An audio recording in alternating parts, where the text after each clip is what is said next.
வணக்கம் நண்பர்களே! சிவா, அயலி சீரியல் சும்மா பரபரப்பா போயிட்டு இருக்குன்னே சொல்லலாங்க. பரபரப்பான கட்டத்தில செல்வநாயகி ஒரு தந்திரத்த யூஸ் பண்ணி சிவாய வீட்ட விட்டு துரத்த திட்டம் போட்டுட்டாங்கன்னே சொல்லலாம். சொத்து பத்திரத்தில கையெழுத்து வாங்க வைக்கிறாங்க. அத சும்மா ஒரு ஆஃபீஸுக்கு ஒரு ஃபைலுக்காண்டி கையெழுத்து வாங்கணும். உங்க சித்தப்பாட்ட போய் கையெழுத்து வாங்கிட்டு வா சிவா அப்படின்னு சிவாய அனுப்பி விட்றாங்க. எங்க சித்தி என்ன நம்பி இந்த பொறுப்ப ஒப்படைச்சிருக்காங்க. நான் இப்பவே போய் கையெழுத்த வாங்கிட்டு வரேன் அப்படின்னு உச்சி கொழுந்து நம்ம சிவா கையெழுத்து வாங்க போறாங்க. கையெழுத்து போட உதயபெருமாளும் தயாராகி சரின்னு கையெழுத்து போடாங்க. அந்த நேரத்தில் தான் அப்பா நீங்கள் படித்து பார்த்தீங்களா அப்படின்னு அந்த இடத்துல அந்த பத்திரத்தை படித்து கபிலன் இழுத்து படிக்கிறாங்க. அதில் தான் வருது, நான் உதயபெருமாளாகிய நான் இந்த சொத்தை எல்லாம் சிவாவுக்கு எழுதி கொடுக்கேன் அப்படின்னு அந்த பத்திரத்தில் இருக்குது. வசமாக செல்வநாயகி நம்ம சிவாயை கோர்த்து விட்டுட்டாங்க. எப்படியாவது உதயபெருமாள் இவங்களுக்கெல்லாம் கோவம் வீட்டை விட்டு சிவாயை விரட்டி தள்ளணும். அதுக்கு தான் இந்த ட்ரிக்ஸை யூஸ் பண்ணியிருக்காங்க. இது தெரியாமல் சிவாயும் அந்த வலையில் விழுந்துட்டாங்க. அதோட கபிலன் சட்டை பிடிச்சி இழுத்து இப்போ நீ எங்கள் அப்பாவுக்கு சொத்தையே எழுதி வாங்கினோன்னு திட்டம் போட்டியோ அப்போவே இந்த வீட்டை விட நீ இருக்க தகுதி கிடையாது, வீட்டை விட்டு வெளியே போ அப்படின்னு சிவாயை வீட்டை விட்டு வெளியே விரட்டுறாங்கங்க. அதோட இந்திராணி இது யார் மேலே இந்த தப்பு இருக்குது அப்படின்னு கண்டுபிடிச்சே ஆகணும். சிவா மேலே தப்பு இருக்குன்னா கண்டிப்பாக இப்போவே அவன் வீட்டை விட்டு வெளியே போகணும் அப்படின்னு அந்த இடத்துல நிற்கிறாங்கங்க. அதை பற்றி தான் இந்த வீடியோக்குள்ளே பார்க்க போகிறோம். அதுக்கு முன்னாடி சேனலுக்கு லைக் அண்ட் சப்ஸ்கிரைப் பண்ணுங்கள் ஃப்ரெண்ட்ஸ். பக்கத்தில் இருக்க பெல் ஐக்கானையும் கிளிக் பண்ணுங்கள். அப்போ தான் நான் போடுற ஒவ்வொரு வீடியோவும் நோட்டிஃபிகேஷனாக உங்களுக்கு கிடைக்கும். வாங்க ஃப்ரெண்ட்ஸ் வீடியோக்குள்ளே போகலாம். ஃபர்ஸ்ட்டு எடுத்த உடனே பார்த்தோன்னா சும்மா அதிரடியான பரபரப்பு கட்டம் தான். நம்ம ரித்திகா ரொம்பவே கோவமாக இருக்கிறாங்க. இந்த வீட்டில் எல்லாரும் இந்திராணி விருப்பப்படி தான் நடக்கிறாங்க அப்படின்னு சொல்ல நேரம் நம்ம கபிலன் ரித்திகா கிட்ட எனக்கும் சிவாயும் அயலியும் இந்த வீட்டில் நம்ம போன புறமாக இருப்பாங்க, அதனால தான் அவங்கள இருக்க வச்சுட்டு நம்ம போகக்கூடாது ரித்திகா, புரிஞ்சிக்க. அதனால நான் இப்போ கோவப்பட்டு எந்த முடிவும் எடுக்கக்கூடாது. முதல்ல சிவாயையும் அயலியும் வீட்டை விட்டு துரத்தணும், அப்போ தான் எனக்கு நிம்மதியாகணும் அப்படின்னு சொல்லுறாங்க. இதை அவங்க அம்மா செல்வநாயகி கேட்குறாங்க. என் பையன் இந்த சிவாயும் அயலியால் எவ்வளோ தூரம் அஃபெக்ட் ஆகி இருக்கான், எனக்கும் இவங்க வந்த பிறகு தான் பெரிய பிரச்சனையாக இருக்குது. இந்த தலைவலிகளை இந்த வீட்டை விட்டு துரத்தணும், அதுக்கு என்ன வழி உண்டோ அதை பண்ணணும் அப்படின்னு நினைக்கிறாங்க. அப்போ தான் உதயபெருமாளுக்கு மனசுக்குள்ளே இந்த சிவாயை பற்றி கெட்ட எண்ணத்தை உருவாக்குனா இது முடிஞ்சிடும் அப்படின்னு நினைக்கிறாங்க. அந்த நேரத்தில் தான் அந்த ஒரு போலி பத்திரத்தை ரெடி பண்ணுறாங்க நம்ம செல்வநாயகி.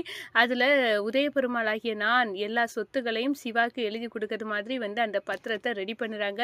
இந்த பத்திரத்தை ரெடி பண்ணி வச்சுட்டு நம்ம உதயபெருமாள்கிட்ட எப்படியாவது சிவாயை வச்சு சைன் வாங்க வைக்கணும், அதுதான் அவங்க திட்டமாட்டி இருக்குது. அந்த நேரம் கபிலன் தடுத்து நிப்பாட்டணும் அப்படின்னு கபிலனையே செட் பண்ணி வச்சுருக்காங்க. அதே மாதிரி நம்ம செல்வநாயகி அந்த பத்திரத்தை எடுத்து நம்ம சிவா கிட்ட போகிறாங்க. இந்த பாரு சிவா, அந்த ஆஃபீஸில் முக்கியமான ஃபைலை உங்கள் சித்தப்பா மறந்து வச்சுட்டு வந்துட்டாங்க, நீ எப்படியாவது அதில் சைனை வாங்கிடுடா அப்படின்னு அந்த இடத்துல சொல்லுறாங்க. சரி சித்தி, உங்களுக்காக நான் இப்போவே சித்தப்பாட்ட போய் இந்த சைனை வாங்கிட்டு வரேன் அப்படின்னு நம்ம சிவாயை களை இறங்குறாங்க. சிவாவுக்கு உச்சியே குளிர்ந்து போகுது. நம்ம சித்தி நம்மளை நம்பி அப்பா கிட்ட சைன் வாங்க இந்த பத்திரத்தில் தந்திருக்காங்க. கண்டிப்பாக நான் இந்த ஃபைலில் சைன் வாங்கி நான் சித்திட்ட கொடுக்கணும் அப்படின்னு இந்த பொறுப்பை நம்ம எடுத்து செய்யலாம் அப்படின்னு வாங்கிக்கிட்டு போகிறாங்க. ஆஃபீஸில் கொண்டு போய் உதயபெருமாளை பார்த்து, இந்தாங்கப்பா நீங்கள் சைன் பண்ணுங்கள், இதை சித்தி தான் எனக்கு இந்த ஃபைலை தந்து விட்டாங்க அப்படின்னு காட்டுறாங்க. அதை நம்ம படித்து பார்க்காமே நம்ம உதயபெருமாள் கண்ணை மூடிட்டு சைனை போடுறாங்க. அப்போ தான் ஒரு அதிர்ச்சியாக இருக்குது. ஏற்கனவே செட் பண்ணி வச்சுருந்த மாதிரி கபிலன் வரா.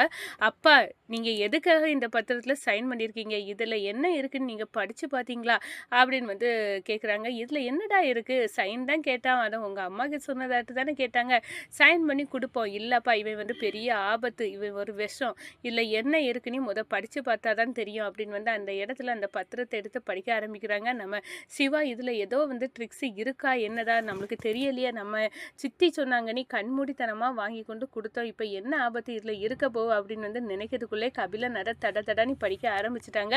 அப்போ தான் அதில் வருது, எஸ் உதயபெருமாளாகிய நான் மனமுகுந்து எழுதி கொடுப்பது இந்த சிவாவுக்கு என் சொத்துல எல்லாம் பங்கு உண்டு, பாதி பங்கு அப்படின்னு எழுதி கொடுக்கறாட்டு உள்ள வசனங்களை போட்டு எழுதின பத்திரம். அதை படித்த உடனே நம்ம சிவாக்கு ஐயோ நம்ம ஏமாந்துட்டோம், நம்ம சித்தி நம்மளை அப்பாவிட்ட இருந்து வெறுத்து ஒதுக்கிறதுக்காக இந்த வீட்டை விட்டு துரத்துறதுக்காக தான் இந்த பிளான பண்ணியிருக்காங்க. இது தெரியாம நான் வந்து அவங்க எல்லாம் நிறுத்ததெல்லாம் பாலுன்னு நினைச்சு வந்து நின்னுட்டேனே அப்படின்னு வந்து நினைக்கிறாங்க. அதோட கபிலன் படிச்சு பார்த்து உடனே வந்து உதய பெருமாள் அப்படியே ஷாக் ஆகி நிக்கிறாங்க. என்னது இவன் இந்த சிவா எனக்கு சொத்துல வந்து பங்கு கேட்கறதுக்காக இந்த பத்திரத்தை போலித்தனமா எழுதியிருக்கானா அப்படின்னு வந்து கலையிறாங்க. வீட்டுல இருக்க எல்லாருமே ஓடி வராங்க. அடடா என்ன ஆச்சு இங்க அப்படின்னு வந்து வராங்க. அப்பதான் இந்திராணிக்கு எல்லாம் வந்து பேரதிர்ச்சியா இருக்கு.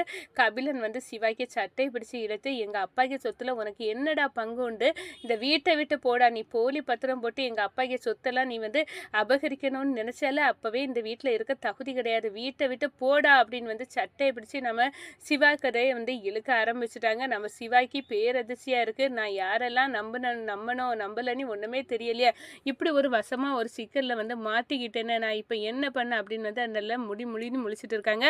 அப்பதான் அயலி வந்து சொல்றாங்க, நிறுத்துங்க.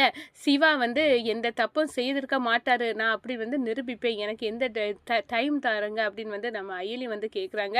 இதை கேட்டதும் சிவாய்க்கு வந்து என்ன சொல்ல அப்படின்னு வந்தே தெரியலைங்க. ஆனால் நம்ம இந்திராணிக்கு சிவா இதில் வாங்கியிருக்க வாய்ப்பில்லை. அப்போ இதுக்கு மேலே ஏதாவது ஒரு தப்பு நடந்திருக்கு. சிவாயை யாராவது இந்த குடும்பத்தில் இந்த பழி வாங்கணும்னு இந்த நோக்கத்தோட இதை கொடுத்துருக்கலாம். ஒருவேளை சித்தியே வந்து இந்த பத்திரத்தை ரெடி பண்ணி வந்து சிவாயை வீட்டை விட்டு துரத்துறதுக்காக வழி பண்ணியிருக்கலாம்ல அப்படின்னு வந்து நம்ம இந்திராணிக்கு டவுட் வந்துடுது.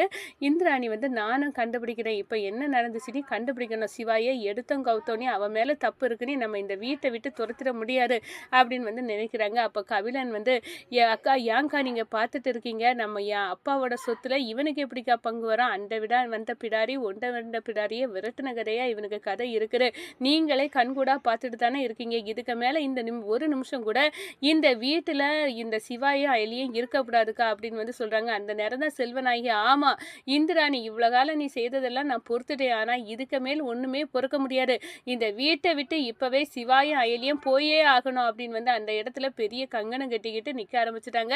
நிறுத்துங்க, அயலி தான் அவன் சிவா எந்த தப்பும் செய்யல, அதை ப்ரூவ் பண்ண டைம் வேணும்னு கேட்டிருக்காளா, அதுக்கு பிறகு எதுக்காக நீங்க இப்போ அவசரப்படுறீங்க, அது வந்து ப்ரூவ் பண்ணுவா, அயலி மேல நம்பிக்கை இருக்கு, சிவா மேலேயும் நம்பிக்கை இருக்கு, நானும் வந்து ஆராயிரம் இது எந்த தப்பு எப்படி வந்துச்சு அப்படின்னு வந்து கேட்குறேன் அப்படின்னு வந்து சிவா சொல்லு என்ன நடந்துச்சு அப்படின்னு வந்து நம்ம சிவா கிட்ட வந்து கேட்க நேரம், இல்லை நான் வந்து வேற வேலையா ரூம்ல இருக்க நேரம் சித்தி தான் என்கிட்ட இந்த பத்திரத்தை கொடுத்து எப்படியாவது வந்து உங்க சித்தப்பாட்ட இந்த சைனை வாங்கிட்டு வந்துடுடா அவர் மறந்துட்டாரு அப்படின்னு வந்து அந்த இடத்துல தந்தாங்க. நானும் வந்து நம்மகிட்ட தந்திருக்க வேலையை வந்து செய்வோன்னு தான், இதை நான் படிச்சு கூட பார்க்கலக்கா, என்னை நம்பு, நான் வந்து அங்கே கொண்டு கொடுத்தேன் அப்படின்னு வந்து சொல்ல நேரம் நம்ம இந்திராணி நேர செல்வராகியே பார்த்துருங்க. செல்வராகி இல்லை அவன் பொய் சொல்றான், இந்திராணி நீ என்னையும் வந்து சந்தேகப்படுறியா அப்படின்னு வந்து அந்த இடத்துல கேட்குறாங்க.